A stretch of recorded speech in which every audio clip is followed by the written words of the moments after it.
For years, Saddam Hussein's military leadership repeated the same claim to anyone who would listen.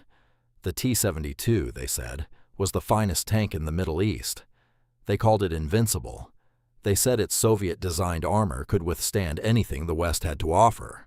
They positioned entire divisions of Republican Guard behind these machines and told the world that any ground invasion of Iraq would be met with devastating armored resistance.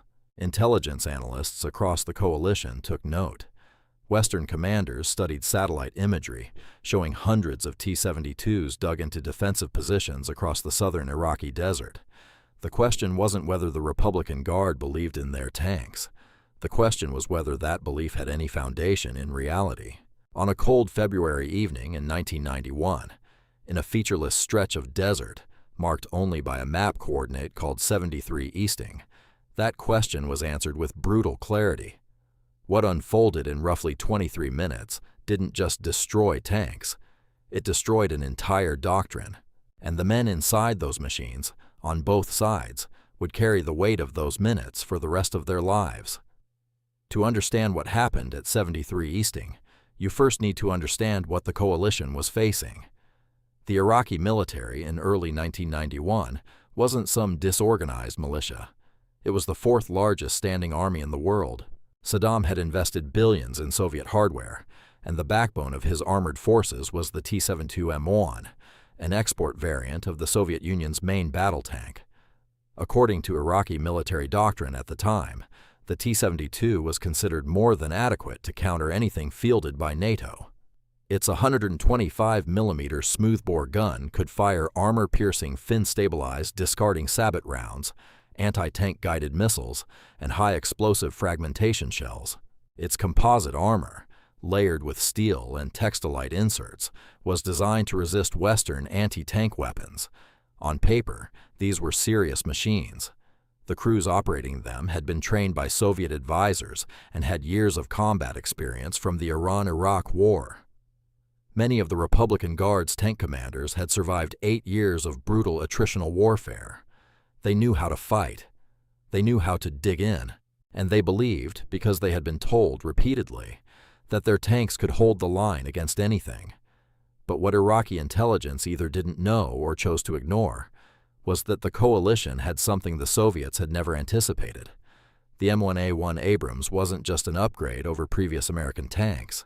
It was a generational leap. Its Honeywell AGT 1500 gas turbine engine produced 1,500 horsepower, giving this 68-ton machine a top speed that stunned anyone who saw it move for the first time. Its Chobham composite armor, a classified British-designed system incorporating ceramics, steel, and other materials, offered protection levels that remained classified for decades, and its main armament, the M256 120mm smoothbore gun, firing depleted uranium sabot rounds, could penetrate any armor fielded by any nation on Earth at that time. The fire control system included a thermal imaging sight that allowed crews to identify and engage targets in complete darkness, through sandstorms, and at ranges exceeding 3,000 meters. According to technical assessments published after the war, the Abrams could see and shoot accurately at ranges where the T-72's fire control system couldn't even detect a target. This wasn't a slight advantage. It was an overwhelming one. The coalition's ground campaign, Operation Desert Sabre, began on February 24, 1991. The plan was audacious. While coalition forces pinned Iraqi defenders along the Kuwaiti border, the heavy armored divisions would sweep far to the west in a massive flanking maneuver that became known as the Left Hook. The objective was to cut off and destroy the Republican Guard divisions positioned in southern Iraq before they could retreat north. Among the units leading this charge was an American armored cavalry regiment, tasked with reconnaissance and screening ahead of the main body. Their job was to find the enemy, fix them in place, and either destroy them or call in heavier forces. What the regiment's crews didn't fully realize as they pushed east through blinding sandstorms was that they were about to run headfirst into the Tawakkalna Division, one of the most elite formations in Saddam's Republican Guard, dug in and waiting.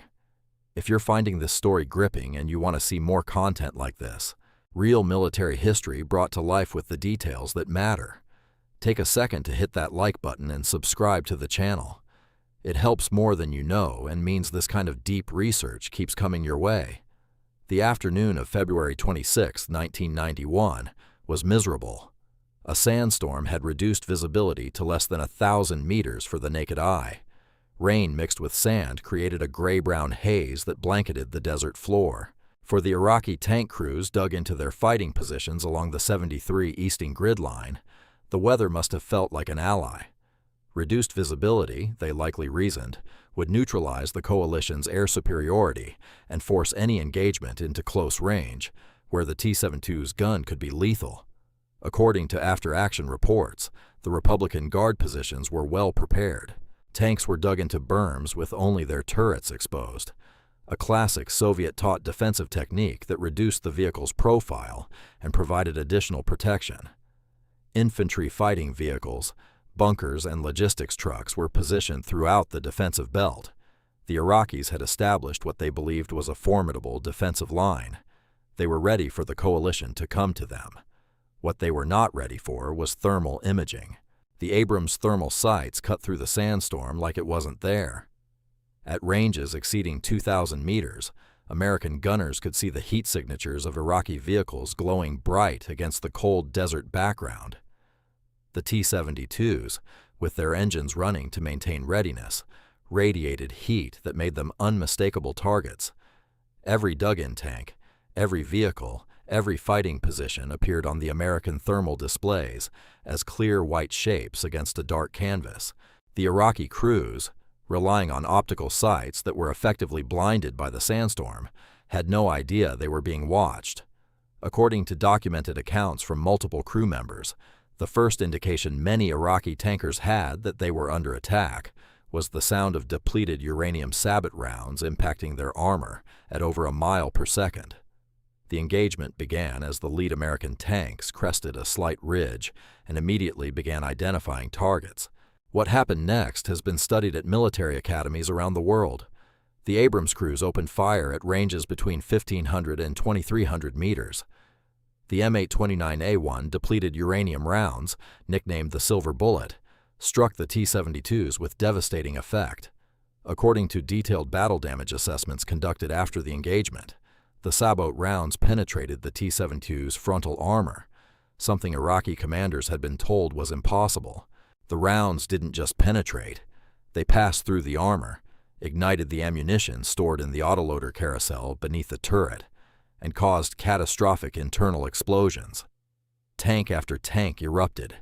Turrets were blown completely off hulls by the force of the ammunition cooking off, a phenomenon so common in T-72 kills that it became known among Western analysts as the jack-in-the-box effect. The stored propellant charges and warheads inside the carousel detonated simultaneously, creating overpressure that launched the 12-ton turret skyward. In some cases, turrets were found dozens of meters from the hull. The American tanks advanced steadily, firing as they moved. This was another capability the T-72 simply couldn't match. The Abrams stabilization system allowed its crew to fire accurately while moving at speed across rough terrain. The T-72, by contrast, was significantly less accurate on the move, and its crews had been trained primarily for static defensive engagements. According to operational analysis, the Iraqi tank crews who attempted to return fire found themselves shooting at targets they couldn't see through the sandstorm. The few rounds that were fired in the direction of the advancing Americans either missed entirely or struck Abrams tanks without penetrating. Multiple after-action reports documented instances where T-72 rounds impacted M1A1 frontal armor and simply bounced off or shattered without causing significant damage. One widely cited incident described a sabot round from a T-72 striking the turret face of an Abrams at relatively close range. The round failed to penetrate. The Abrams crew traversed their turret, identified the offending T-72, and destroyed it with a single shot. The speed of the engagement was staggering. Within the first few minutes, the lead troop had destroyed multiple T-72s and infantry fighting vehicles. As subsequent units moved through the engagement area, they continued to find and destroy additional Iraqi vehicles. The Republican Guard crews, to their credit, did not simply surrender. According to reports from the engagement, some Iraqi tank commanders attempted to maneuver their vehicles out of their berms to engage the advancing Americans, but every movement generated additional heat signatures on the American thermal displays, making the maneuvering tanks even easier to target.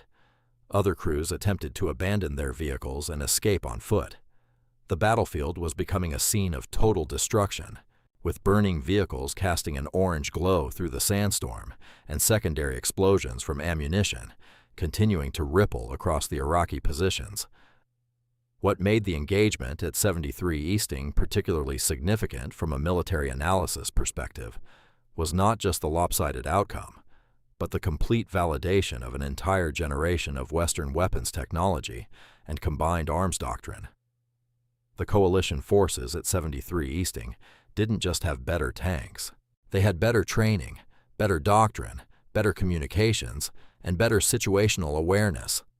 American crews operated with a level of coordination that allowed them to deconflict fire sectors, avoid fratricide, and maintain momentum even in near-zero visibility conditions. The thermal sights, the stabilized guns, the composite armor, the depleted uranium ammunition, all of these systems worked together as an integrated package that was, in that moment, simply unbeatable by anything the Soviet export market had produced. The engagement also revealed critical design flaws in the T-72 that went beyond what Western intelligence had predicted. The autoloader carousel, positioned in a ring beneath the turret floor, stored propellant charges and projectiles in a configuration that turned every penetrating hit into a potential catastrophic kill. Unlike Western tanks, which stored ammunition in armored compartments with blowout panels designed to direct explosion energy away from the crew, the T-72 stored its ammunition directly in the fighting compartment. A single penetration of the hull or turret could, and frequently did, ignite the entire ammunition supply.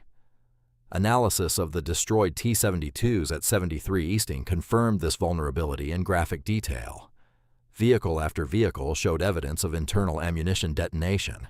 The design philosophy that prioritized a compact, low-profile turret and automatic loading system had created a fatal weakness that the depleted uranium rounds exploited with terrifying efficiency. The human cost of those 23 minutes was severe on one side and remarkably light on the other. The coalition forces at 73 Easting suffered minimal casualties. According to official records, no American soldiers were killed by enemy fire during the engagement, though there were casualties from a friendly fire incident that occurred in the confusion of the sandstorm. The Iraqi losses were devastating. Dozens of T-72 tanks, numerous infantry fighting vehicles, trucks, and other equipment were destroyed. The exact number of Iraqi casualties was difficult to determine in the aftermath, as the rapid advance of coalition forces and the ongoing sandstorm complicated battle damage assessment. But the scale of destruction was undeniable. An entire brigade-sized element of one of Saddam's most elite divisions had been effectively annihilated in less than half an hour. For the surviving Iraqi forces, the psychological impact was immense. Reports from subsequent engagements indicated that word of what happened at 73 Easting spread quickly through Republican Guard ranks. The T-72, the tank they had been told was invincible, had been systematically destroyed by an enemy they couldn't even see. The myth of armored invincibility that Saddam's leadership had carefully cultivated was shattered in the most violent and undeniable way possible. According to accounts gathered during the post-war period, many Iraqi tank crews who heard about 73 Easting chose to abandon their vehicles rather than face the Abrams in combat. The will to fight, which the Republican Guard had maintained through 8 years of war with Iran, evaporated in the face of technological superiority so overwhelming that resistance seemed not just futile, but suicidal. The lessons of 73 Easting rippled through military establishments worldwide. For the Soviet Union, which had already collapsed by the time detailed analysis of the engagement became available, the battle confirmed the worst fears of its tank designers. The export variant T-72, which had been sold to allies around the world as a frontline combat system, had been exposed as fundamentally inadequate against the latest Western armor and ammunition technology. Nations that had built their armored forces around Soviet equipment began urgent modernization programs, or sought Western alternatives. The battle also accelerated development of new reactive armor systems, active protection systems, and ammunition storage solutions designed to address the specific vulnerabilities the T-72 had demonstrated. For the American military, 73 Easting became a case study in the effectiveness of technology, combined with superior training and doctrine. The engagement was reconstructed in extraordinary detail and became one of the first real battles to be digitally simulated for training purposes. Every shot, every movement, every radio call was mapped and recreated, allowing future officers to experience the engagement virtually and understand how the combination of thermal sights, stabilized gunnery, composite armor, and aggressive maneuvering had produced such a decisive result.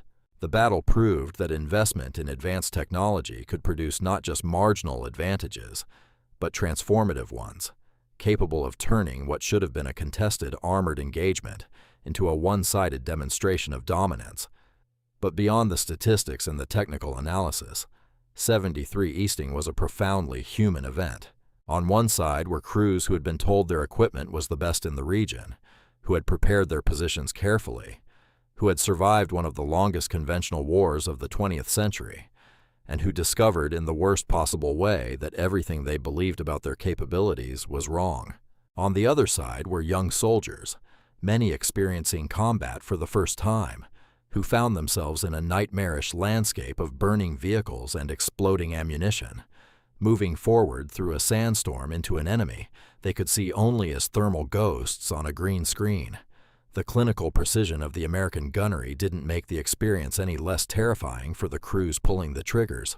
According to accounts shared by veterans of the engagement in the years that followed, the sight of T-72 turrets being blown into the air, the knowledge that human beings were inside those machines, stayed with many of them long after the desert sand had been washed from their uniforms. The Battle of 73 Easting lasted roughly 23 minutes from the first shot to the effective destruction of the Iraqi defensive position. In that brief span, the myth of T-72 invincibility died in fire and shattered steel. Saddam's Republican Guard, the force he had built to intimidate his neighbors and defend his regime, discovered that courage and combat experience alone could not overcome a generational gap in military technology. The crews who fought on both sides of that engagement carried the experience forward in different ways. For the coalition veterans, it was proof that their training and equipment worked exactly as designed, tempered by the sobering reality of what modern armored combat actually looks like. For the Iraqi survivors, it was a lesson in the cost of believing propaganda over preparing for reality. Today, the stretch of desert where 73 Easting was fought looks much as it did in February 1991. The sand has long since covered the scars of battle. The burned-out hulks have been removed or buried. But in the archives of military history, in the tactical databases of armies around the world, and in the memories of the men who were there, the 23 minutes at 73 Easting remain as vivid and instructive as ever. It was the moment when the claim of invincibility met the reality of physics, engineering, and human skill, and was found to be nothing more than words spoken by men who had never faced what was coming for them across that storm-swept desert.